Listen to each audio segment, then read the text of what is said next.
बंधुओं, कल रामनवमी है, इसलिए सबको बहुत बहुत शुभकामनाएं अष्टमी और नवमी की।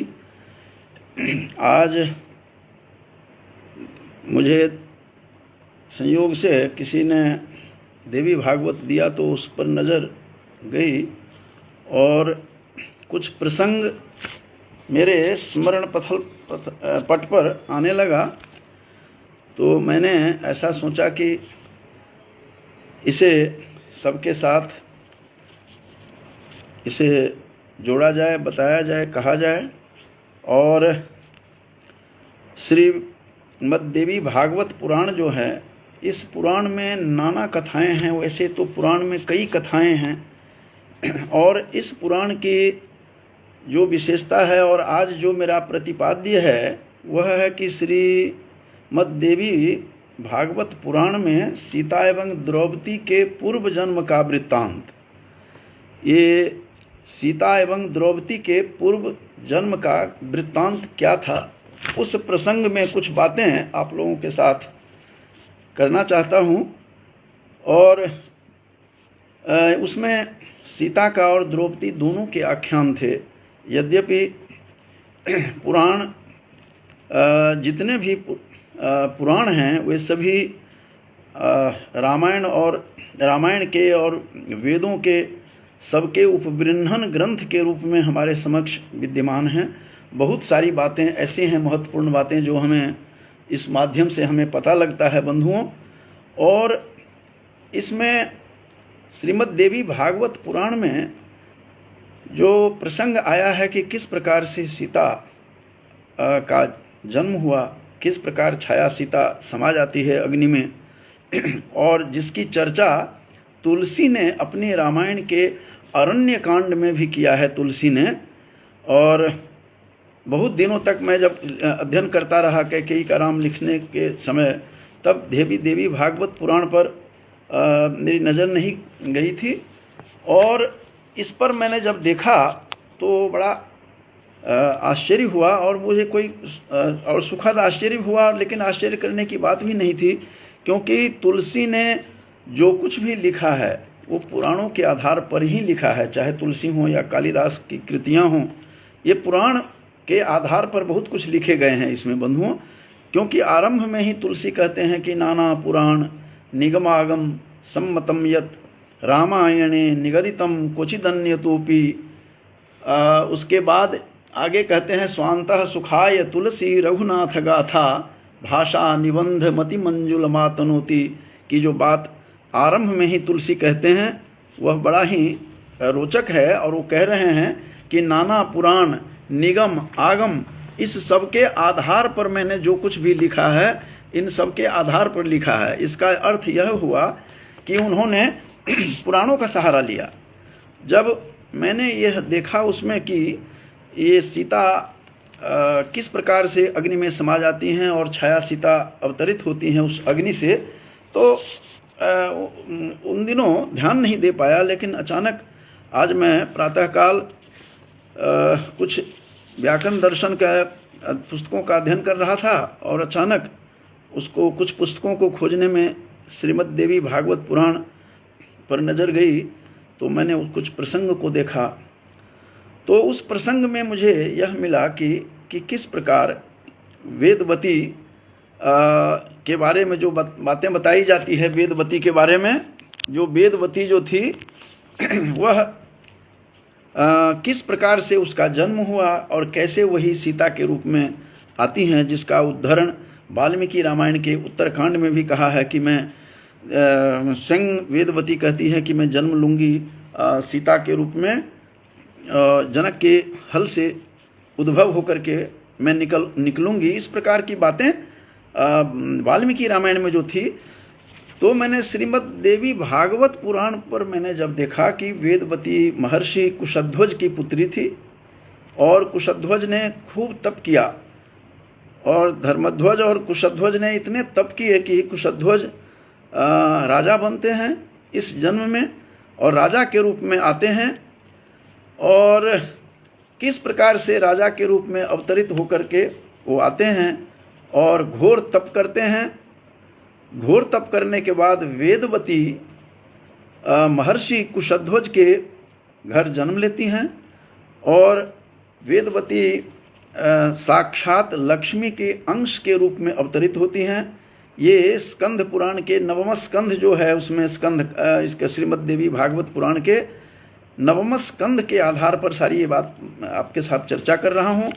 नवम स्कंध के ऊपर ही मैं बात करूँगा। तो उसमें दिया हुआ है कि कुशध्वज नरेश जो थे तो उसने घोर जब उसने तपस्या की तो तपस्या के कारण से कुशध्वज राजा बने थे लक्ष्मी की उपासना करने से, और देवी की उपासना के कारण से ही वो राजा बने। और राजा बनने के बाद उनका मालावती के साथ विवाह होता है। मालावती उनकी भार्या बनती हैं, पत्नी हैं। और मालावती और कुशध्वज के रूप में ये जन्म लेकर के उस वेदवती आती हैं, उनके गर्भ से उत्पन्न होती हैं। और कुशध्वज ये थे कौन? ये बृहस्पति के पुत्र थे, गुरु बृहस्पति के पुत्र कुशध्वज थे। और घोर तप से वो नरेश बने। नरेश बनने के बाद वेदवती मालावती के साथ उनका विवाह हुआ और वेदवती उनके घर में जन्म लेती हैं। आश्चर्य की बात है बंधुओं कि वेदवती के बारे में ये जान लेना जरूरी है कि सीता से पूर्व यह वेदवती थी, और वेदवती जो थी वो कुशध्वज और मालावती की कन्या जन्म के साथ ही, आश्चर्यजनक इनकी कथा है कि वेदवती जन्म के साथ ही वेद के मंत्रों का उच्चारण करने लगी। ऐसी वह थी और इसी कारण से उसका नाम विद्वानों ने वेदवती उसका नाम रखा। वेदवती के रूप में वो प्रसिद्ध हुई इस संसार में। लेकिन और घोर तप कर रही थी वेदवती, और तप करने के प्रसंग में ही उसे वहाँ एक और है कि तप करने से पहले वेदवती जन्म लेकर के अपने आप उठ खड़ी होती है। यह आश्चर्य की बात है कि ये उनका ये वरद पुत्री थी। आमतौर पर ये देखा नहीं जाता है। इसमें यह घटना अद्भुत घटती है कि वेदवती उठ करके खड़ी हो जाती है और अपने आप खड़ी होती है और चलने लगती है और चल करके स्नान करती है। और स्नान करने के पश्चात उसे लोगों ने बहुत समझाया, मना किया, लेकिन वो मानती नहीं है। प्रसूति गृह से उठकर बाहर खड़ी होती है। विद्वानों ने जैसा बताया कि उसका नाम वेदवती रख दिया और उसका वेदवती नाम रखा गया।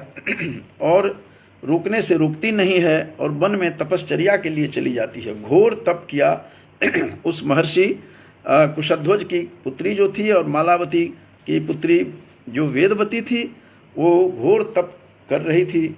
और तपस्या के कारण से एक दिन वहाँ से और तप उसने बहुत दिनों तक तप किया और उसने लगभग 1 मनवंतर तक उन्होंने वहीं पर पुष्कर क्षेत्र में रह करके घोर तपस्या किया उसने। और तपस्या के बाद तप से तपह पीड़ित जो लोग होते हैं, तप से पीड़ित हो जाता है जिसका शरीर, ऐसा उसका नहीं हुआ।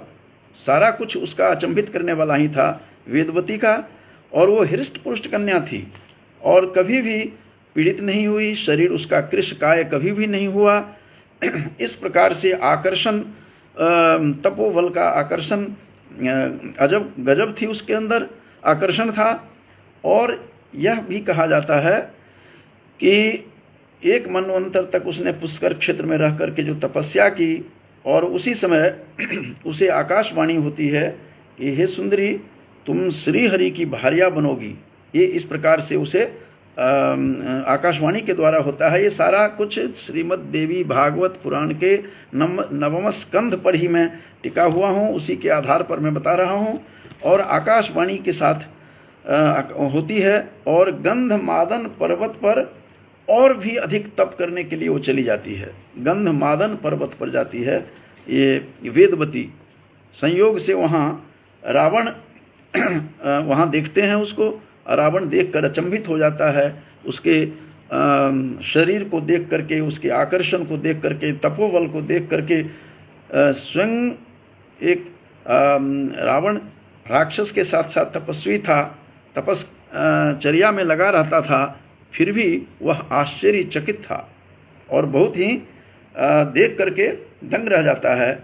और वहाँ पर गंधमादन पर्वत की कहानी है। अब पुष्कर से के क्षेत्र से वेदवती आ जाती हैं गंधमादन पर्वत पर, जहाँ तप कर रही थी, और रावण ने उसको देखा। रावण वहाँ आता है और अतिथि सत्कार भी किया, जो एक तपस्वियों का भी जो अतिथि सत्कार होता है उसमें वो कम नहीं करती है।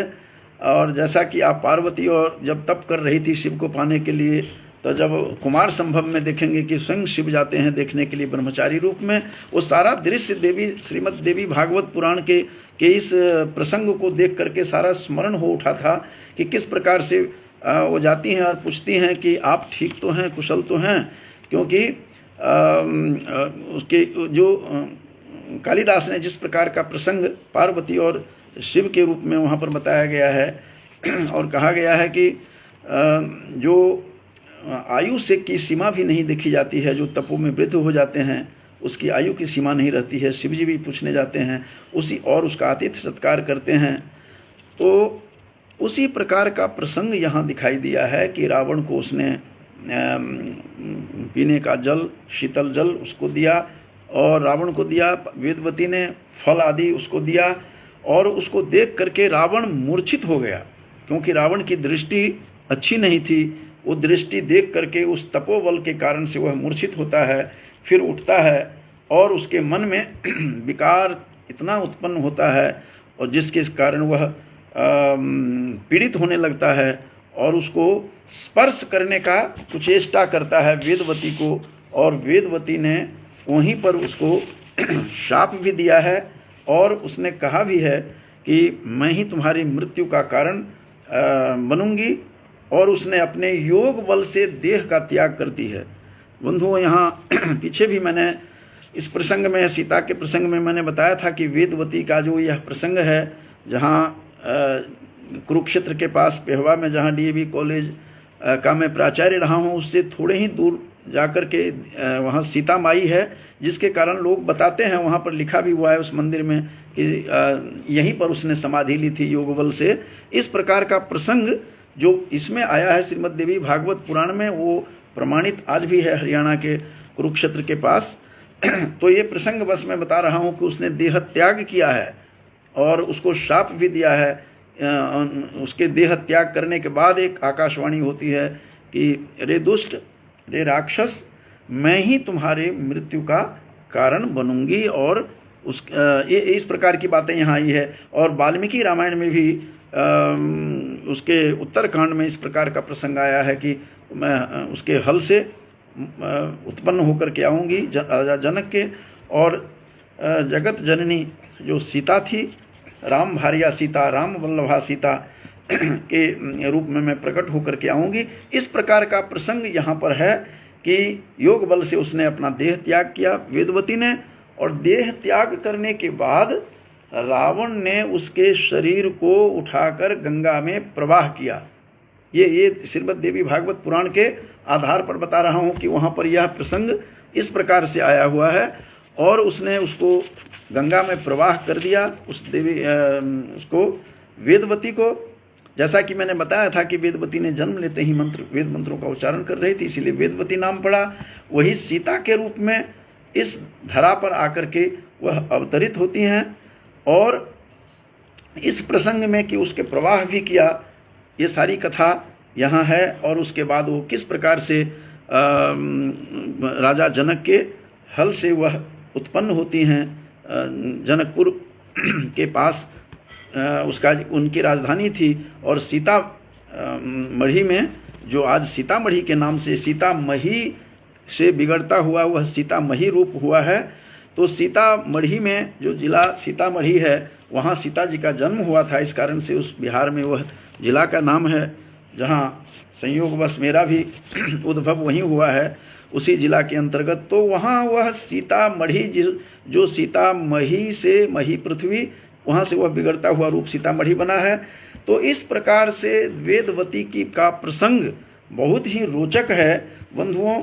और वहाँ इसके बाद जब वो सीता बन करके आती हैं तो आगे भी प्रसंग है इस श्रीमद् देवी भागवत में कि किस प्रकार से सीता का जब जन्म होता है, सीता का विवाह हुआ और विवाह होने के बाद वह कैकेयी के ने जो वरदान लिया था, वो सारा प्रसंग नहीं है, मैं थोड़ा सा इसको समझाने के लिए बता रहा हूँ। वहाँ किस प्रकार से वह वन में सीता, माता सीता और रामचंद्र और लक्ष्मण, ये तीनों वन में आते हैं।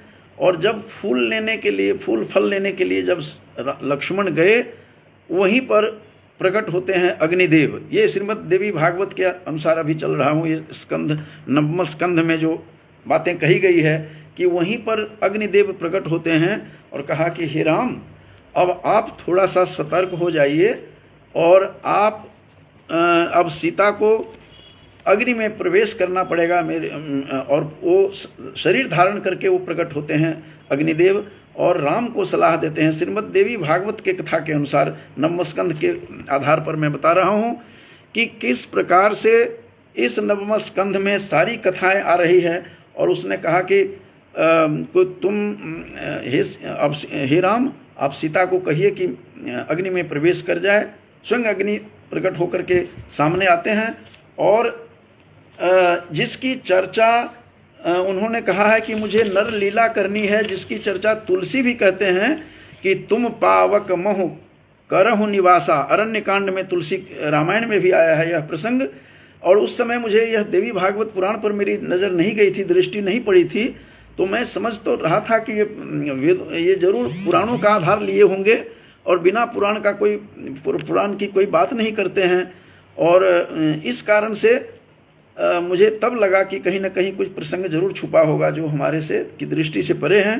तो आज मुझे देखने का अवसर मिला है, तो मैं स्मरण करवा रहा हूँ कि इसमें अरण्य कांड में तुलसी भी कहते हैं कि तुम पावक मह करहु निवासा। राम से कहवाते हैं कि हे सीते, तुम अग्नि में प्रवेश कर जाओ और जौ लगी करहु निशाचर नासा। जब तक मैं निशाचर का नाश करके नहीं आता हूँ तब तक तुम इस अग्नि में प्रवेश कर जाओ। इससे पहले उन्होंने कहा है, तुलसी नहीं, कि सुनहु प्रिया व्रत रुचिर सुशीला, मैं कछु करबि ललित नरलीला। मुझे कुछ ललित मने सुंदर नरलीला करनी है और इस नरलीला करने के लिए तुझे अग्नि में प्रवेश होना पड़ेगा, क्योंकि रावण का आगमन होने वाला है। अग्निदेव ने आकर के बताया है श्रीमद् देवी भागवत के अनुसार, जिसके आधार पर तुलसी ने भी इस बात को यहाँ कही है कि तुम पावक महु करहु निवासा। तुम तब तक पावक में निवास कर जाओ, जौं लगी करो निशाचर नासा। जब तक मैं निशाचर का नाश नहीं कर देता राक्षसों का, तब तक तुम इस अग्नि में प्रवेश करती रहो। इस प्रकार का जो प्रसंग तुलसी लिखते हैं, ये श्रीमद् देवी भागवत पुराण का आधार है पूरा। और नरलीला करने के लिए उन्होंने इस तरह का प्रयास किया था। तो इसका आधार हमें देवी भागवत पुराण में जो मिला है, उस आधार पर मैं बता रहा हूँ कि किस प्रकार से वहाँ पर अग्नि में प्रवेश करने का स्वयं उसी ने अग्निदेव ने ही मनुष्य रूप में धारण करके और प्रकट होकर के वहाँ कहते हैं कि तो आप सीता को कहिए कि यह अग्नि में प्रवेश कर जाएं। इस प्रकार की बातें श्रीमद् देवी भागवत पुराण में ये अग्निदेव वहाँ स्वयं आते हैं, जबकि तुलसी ने ऐसा नहीं कहा है। तुलसी ने तो केवल राम और सीता के संवाद से पता चलता है। वहाँ लक्ष्मण से छिपाया गया था कि वह अग्नि में प्रवेश, असली सीता तो अग्नि में प्रवेश कर गई है, जिस कारण से उद्वेलित होते हैं लक्ष्मण। तो ये यहाँ भी श्रीमद् देवी भागवत पुराण में भी ये कहीं नहीं ऐसा, उसमें भी कहा गया है कि लक्ष्मण को कुछ पता नहीं चला, जिसके कारण से उद्वेलित होते हैं, क्रोधित होते हैं कि ये माता सीता के साथ ऐसा अन्याय क्यों हो रहा है।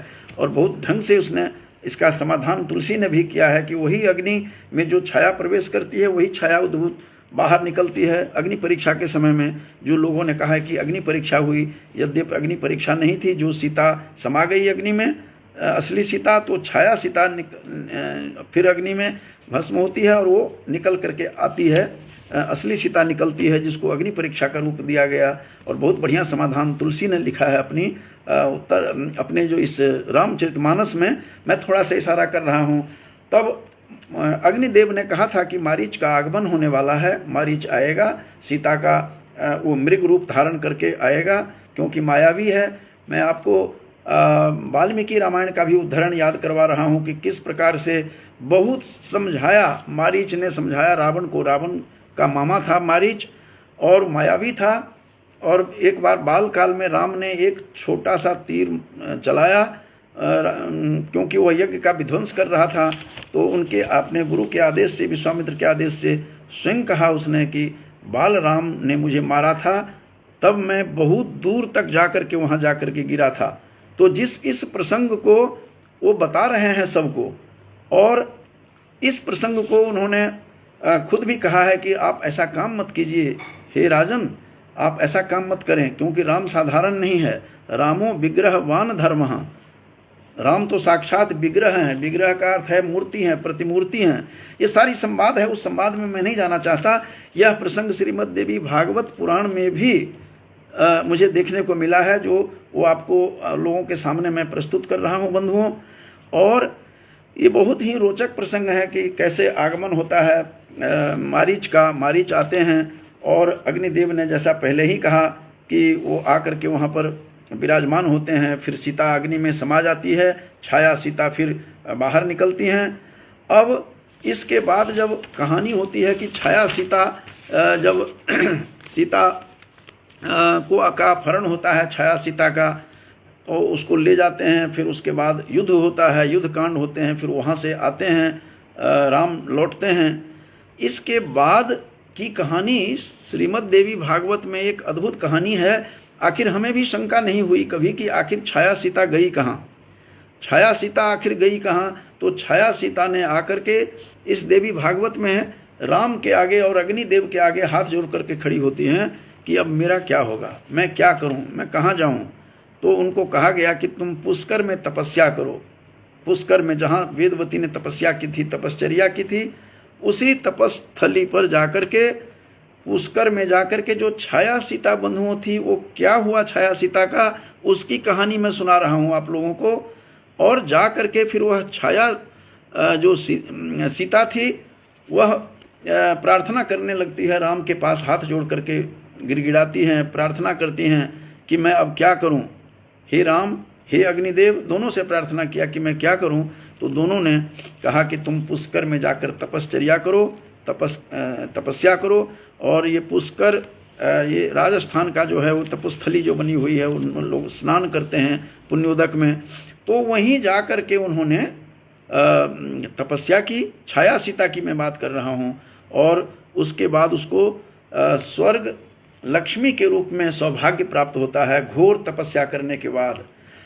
इसके बाद बहुत दिनों के बाद फिर वही छाया सीता अपने तपोबल से और खुद कहती है कि मैं अब विवाह करना चाहती हूँ, और मुझे हे श्रीहरि, मुझे पति प्रदान कीजिए।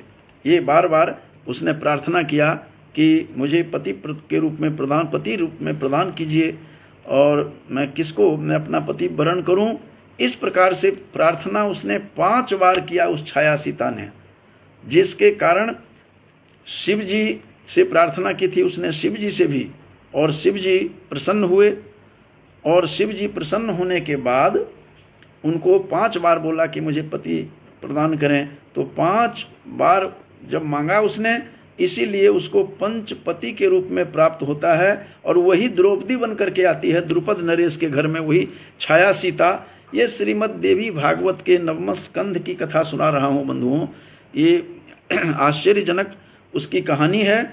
और इस प्रकार से वहाँ से वो सीता बन करके, सीता वही छाया सीता द्रौपदी बन करके आती हैं, और पांडवों के साथ युधिष्ठिर, जो 5 भाई थे, उन 5 के साथ इसका विवाह होता है। इसका कारण इसमें आया है कि ये पंचपति आखिर क्यों थे इसके, इसमें कारण इसमें बताया गया है कि 5 बार उन्होंने मांगा तो शिव जी भी मुस्कुराते हुए कहते हैं कि एव मस्तु।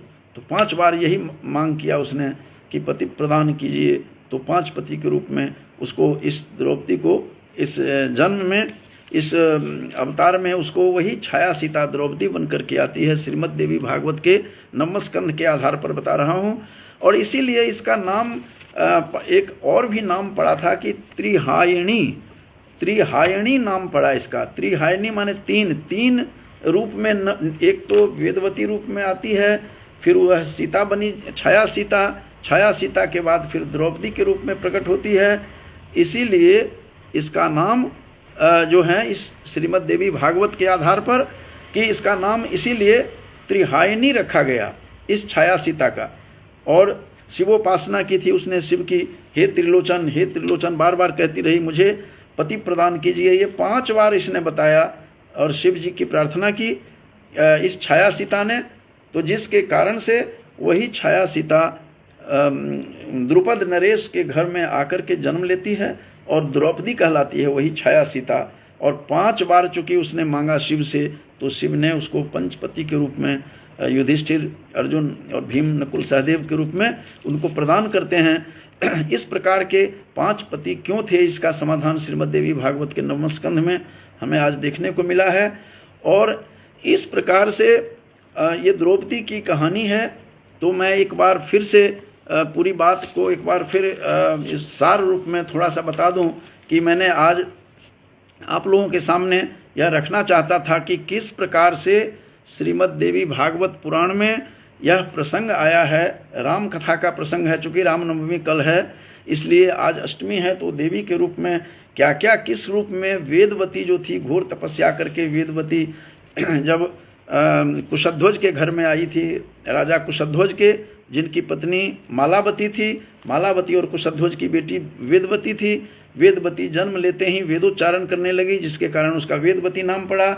वेदवती जब अपने आप जन्म के साथ ही जन्म गृह से, प्रसूति गृह से निकल कर खड़ी होती है, स्नान करती है, तपश्चर्या करती है और फिर तपश्चर्या करने के बाद घोर तप किया, उपासना की, लक्ष्मी की उपासना कुशध्वज ने की थी तो वेदवती मिली थी। और वेदवती ने घोर तपस्या श्री हरि को पाने के लिए तप किया। वहाँ पर गंधमादन पर्वत पर जाने के बाद किस प्रकार रावण की कुदृष्टि पड़ती है, रावण स्पर्श करता है और वहाँ से वह योग के बल से वह प्राण त्याग देती है और फिर आवाज़ निकलती हुई आती है कि हे रावण, मैं तुझे विनाश का कारण मैं ही बनूंगी। और फिर रामायण में, वाल्मीकि रामायण के उत्तरकांड में भी प्रसंग है कि मैं उसके जनक के हल से उत्पन्न होकर के निकल करके आऊँगी।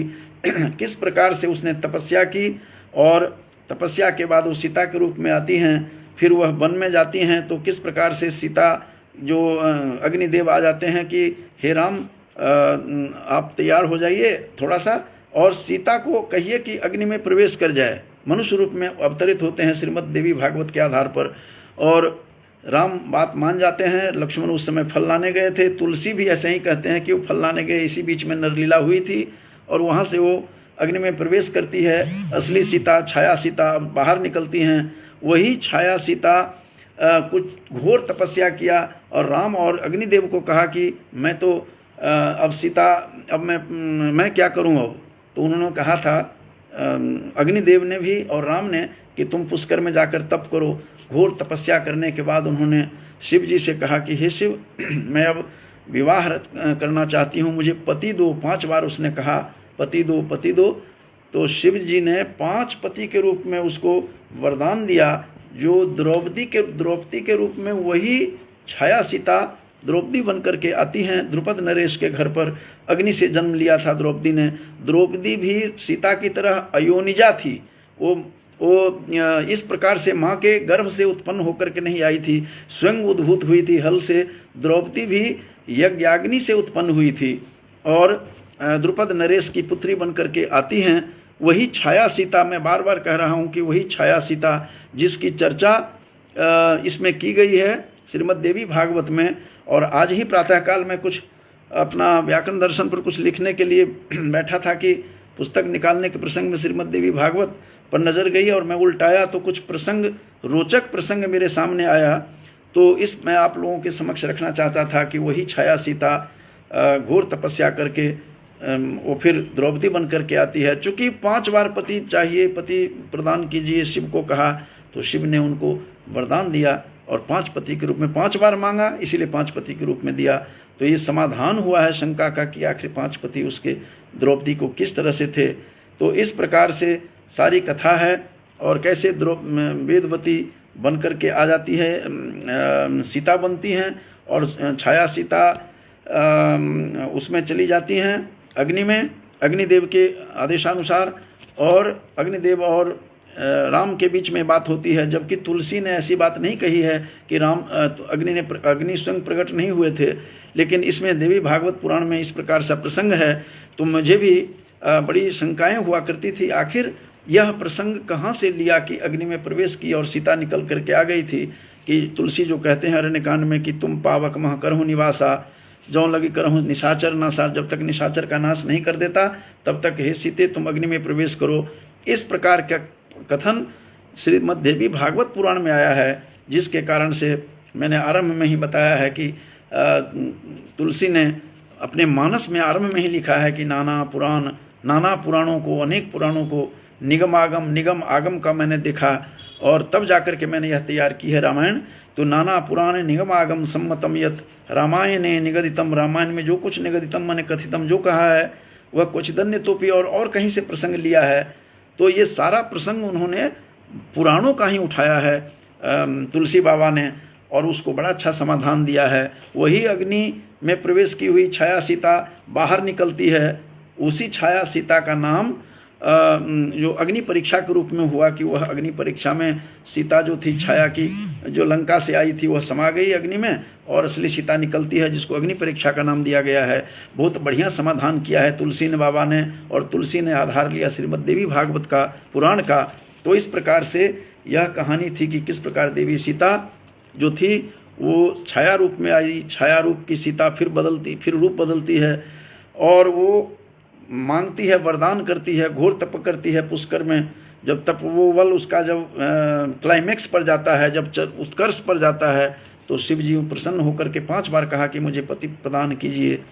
कि वो संयोग ऐसा था कि उसने कहा एवं मस्तु शिव ने, और शिव जी के कारण से, वरदान के कारण से 5 पति के रूप में, द्रौपदी के रूप में वही छाया सीता अवतरित होती है, जो आश्चर्यजनक कथा हमें देखने को मिला है। इसीलिए मैंने सोचा कि आज कल रामनवमी है, इसके ऊपर उससे पहले मैं आपको देवी के बारे में बता दूं। आज संयोग से अष्टमी है, समस्त भारत में यह मनाया जा रहा है यह पर्व के रूप में।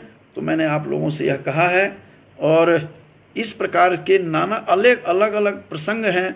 मैं बीच बीच में ऐसा ही कभी कभी कोई नया प्रसंग होगा तो मैं आपको इस प्रसंग से अब मैं खुद भी अवगत होऊंगा और आप लोगों को अवगत करवाऊंगा।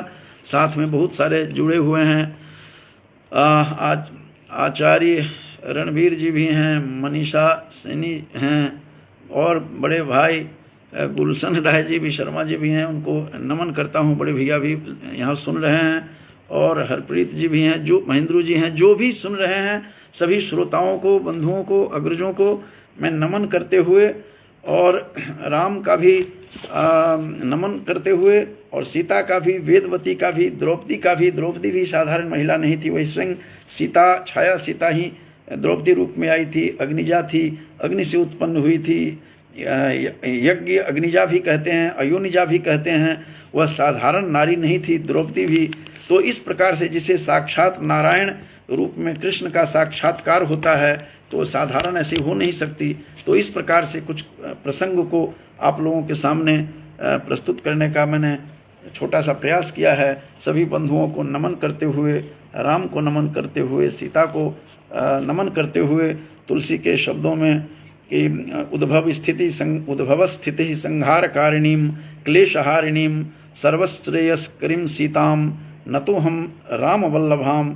तो इस प्रकार से जो काफ़ी पंडित मांगे राम कौशिक जी मेरे शिष्य भी हैं, जुड़े हुए हैं, छोटे झा जी भी हैं, सभी को फिर से नमन करते हुए अपने वाणी को विराम देता हूँ कि आज मैंने यही प्रसंग था कि किस प्रकार से सीता जो थी वही छाया सीता जो अग्नि में प्रवेश कर गई थी, वही द्रौपदी बनकर के अवतरित हुई महाभारत के इस भूमि पर। मैं सबको नमन करते हुए वाणी को विराम देता हूँ। नमस्कार।